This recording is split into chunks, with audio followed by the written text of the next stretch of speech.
네, 반갑습니다. 도도튜브입니다. 오늘 전해드릴 소식은 2024년 세그먼트별 가장 치열한 경쟁을 펼치는 차급에서 최강자는 누가 될지 살펴보는 시간을 가져볼까 하는데요. 첫 번째는 최근 국내에서는 중형 SUV에 관심에 밀려 사실상 현대기아 수출 모델로는 1, 2위를 차지하고 있는 베스트셀링카들인 준준형 SUV 스포티지와 투싼의 새로운 대결이 잘하면 올해 성사될 예정이죠. 최근 투싼 페이스리프트 모델이 소리 소문 없이 등장을 했었는데요. 확실히 산타페와 소렌토의 등장과 관심도에 비해서는 정말 조용히 등장한 느낌입니다. 2020년 9월 4세대 출시 이후 2023년 12월 약 3년 만에 부분 변경이 이루어진 것이지만 생각보다 변화가 크지 않다라는 게 국내 소비자들의 관심을 끌기에는 역부족이었던 것 같은데요. 전면 라디에타 그릴은 약간의 수정을 거쳐 이전 모델 대비 다소 터프한 모습을 보여주고 있고 주간 주행 등 역시 파라메트릭 듀얼 히든 램프의 모양의 수정을 거쳐 전반적으로 와이드한 전면의 모습을 연출해낸 것이 다입니다. 투싼을 잘 모르는 분들이 보게 된다면 그냥 같은 모델이라고 해도 차이를 못 느낄 것 같은 소소한 변화이죠. 거기다 측면과 리어의 변화를 찾는 게 숨은 그림 같이 거의 없다고 봐도 무방할 정도입니다. 물론 이번 부분 변경에서 가장 큰 변화를 찾자면 실내 인테리어를 꼽을 수 있을 텐데요. 차량 내부를 탑승하면 가장 먼저 눈에 들어오는 12.3인치의 클러스터와 12.3인치 중앙 터치식 디스플레이가 하나로 연결된 파노라믹 커브드 디스플레이가 새롭게 적용된 점이라 봐야 할 것입니다. 하지만 최근 출시되는 현대기아의 신차 실내 인테리어의 패밀리룩 트렌드이기에 너무 예상되었던 터라 드라마틱한 변화라고 보기에도 애매하죠. 전체적인 투싼의 부분 변경의 매력도를 봤을 때 작년인 2023년 월별 3,000대가량씩 판매했던 판매량에는 큰 변화가 있기에는 역부족일 듯 싶네요. 그렇다면 현재 투싼의 가장 강력한 경쟁 모델인 기아 스포티지의 상황은 어떨까요? 스포티지 역시 부분 변경 모델을 앞두고 빠르면 올해인 2024년 하반기나 늦어도 2025년 초에는 등장할 예정입니다. 무려 1년 정도의 시간이 남은 셈인데요. 투싼과 달리 기존 모델로 1년 정도의 시간을 보내야 하는 핸디캡을 가지고 있죠. 하지만 현재까지의 판매량을 살펴보면 월별 6,000대가량씩 판매되며 국내 전차종 판매량에서도 탑5 안에 들 정도로 꾸준한 호 성적을 보여주고 있습니다. 다만 바로 상위 모델인 산타페와 소렌토의 신차 출시로 인해 당분간 판매량에도 다소 약세를 보일 것으로 보이긴 하지만 세그먼트가 다른 만큼 영향은 크지 않을 듯 합니다. 그렇다면 스포티지 페이스리프트가 또 한 번의 변곡점이 될 텐데요. 우선 변화의 포인트로 예상되는 것 중 가장 매력적인 부분은 기아의 최신 패밀리룩의 한 축인 스타맵 시그니처 라이팅의 디자인이지 않을까 싶네요. 투싼 페이스리프트와 다르게 패밀리룩 DRL만 바꿨을 뿐인데 전혀 다른 차가 된 느낌으로 더욱더 크게 다가오는 것 같습니다. 다만 전면 라디에타 그릴을 기존과 유사하게 주간 주행 등과 하나로 연결된 느낌으로 갈 것인지 아님 최근 출시된 카니발과 소렌토처럼 분리된 느낌으로 갈지는 조금 더 지켜봐야 하겠죠. 사실상 패밀리룩이라 하면 주간 주행 등과 그릴이 분리된 느낌으로 가는 게 맞겠지만 같은 패밀리룩이라 해도 차급을 나눈다면 위급 모델에서는 좀 더 중후한 멋을 추구하는 패밀리룩으로 가고 조금 더 젊은 층을 타겟으로 하는 스포티지에서는 지금과 같이 하나로 연결된 느낌으로 젊은 감성을 더 강조할 수 있지 않을까 싶기도 하네요. 구독자님들은 스포티지 페이스리프트에서는 어떤 모습이 더 잘 어울린다고 생각하시나요? 두 번째는 최근 가장 핫한 대결을 펼치고 있는 산타페와 소렌토인데요. 사실상 이번 산타페 풀체인지가 나오기 전까지만 해도 소렌토의 우세는 압도적이라 할 수 있었습니다.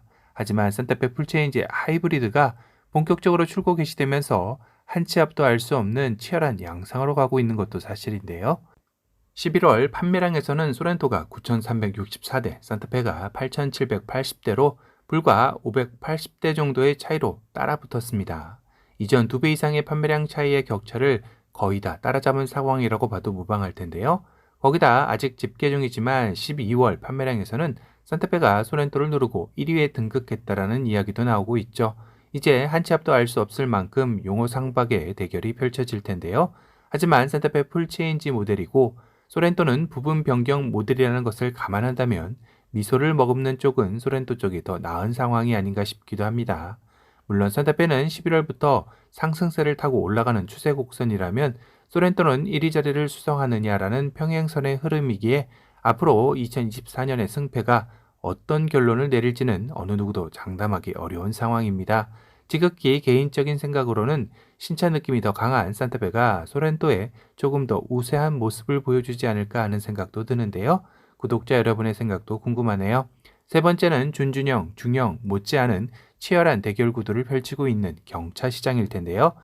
사실상 재작년만 해도 캐스퍼의 돌풍은 거셌는데요. 하지만 경차 시장에서도 차박과 레저를 즐기는 수요층이 꾸준하게 늘면서 경차 중에는 우수한 공간 활용성을 가진 레이가 입소문을 타며 2023년 경차 1위는 거의 달성한 상황입니다. 2023년 1월부터 11월까지 레이의 국내 누적 판매량은 46,676대로 같은 기간 캐스퍼의 41,430대에 5,200여 대에 앞서고 있기에 12월 판매량에서도 캐스퍼가 앞선다 해도 1위 탈환은 사실상 힘든 상황입니다. 하지만 캐스퍼는 11월부터 뒷심을 발휘하며 경차 시장의 1위 탈환을 노리고 있기에 2024년 대결 역시 재미날 텐데요. 2024년 하반기 캐스퍼의 전기차 출시가 예고되고 있어 앞선 누적 판매량 레이의 EV가 2,742대가 포함된 것이기에 캐스퍼에도 기회는 충분히 열려 있다고 봐도 무방하겠죠. 다만 2024년 하반기까지 둘 다 큰 변화 없는 상황에서 경쟁이기에 할인 정책이나 이벤트 등의 이슈가 승패에 많은 영향을 미치지 않을까 싶습니다. 그렇다면 이외의 세그먼트에서는 치열한 양상은 없는 것일까요? 일단 소형 SUV군인 1위 셀토스가 1월부터 11월까지 판매량에서 47,079대로 2위인 코나 32,595대와의 격차가 많이 벌어져 있는 상황이긴 합니다. 물론 쉐보레 트랙스 크로스오버의 선전도 있었지만 최근 120만원 인상이 되고 LS 트림의 미끼 논란이 일며 판매량이 급격히 줄고 있어 2024년에도 반전은 없으리라 예상이 되네요.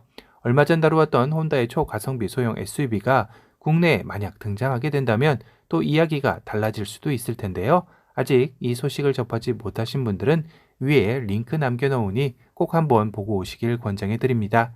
이외에도 준대형 SUV 팰리세이드는 향후 모하비의 단종 소식과 더불어 올해 말 풀체인지 모델이 등장하기에 거의 독점적인 시장 장악을 할 것으로 보이고 카니발 역시 하이브리드 파워트레인을 새롭게 선보이며 미니밴 시장의 독보적인 존재감을 2024년 역시 뽐낼 것으로 예상이 되네요. 마지막으로 세단에서는 준대형 그랜저가 1월부터 11월까지 누계 10만 4,673대를 판매하며 올해 국내 전차종 1위가 확실시될 만큼 압도적인 판매량을 보이고 있습니다. 이는 준대형 세단 2위인 K8의 같은 기간 누계 판매량 38,578대에 3배가량이나 앞선 수치라 대결 구도라고 보기에는 어려운 상황이죠. 준준형 세단 역시 아반떼 1월부터 11월까지 누계 판매량 6만 대로 K3 판매량 1만 1천 대에 5배를 넘어서고 있어 이 역시 치열한 대결 구도로 보기 어렵습니다. 오늘은 2024년 세그먼트별 치열한 대결 구도를 보일 차종들에 대해 예상해보는 시간을 가져봤는데요. 오늘 영상이 도움이 되셨다면 도도튜브 구독 알람 설정 부탁드리고요. 또 다른 신차 소식으로 찾아뵙겠습니다. 지금까지 도도튜브였습니다. 감사합니다.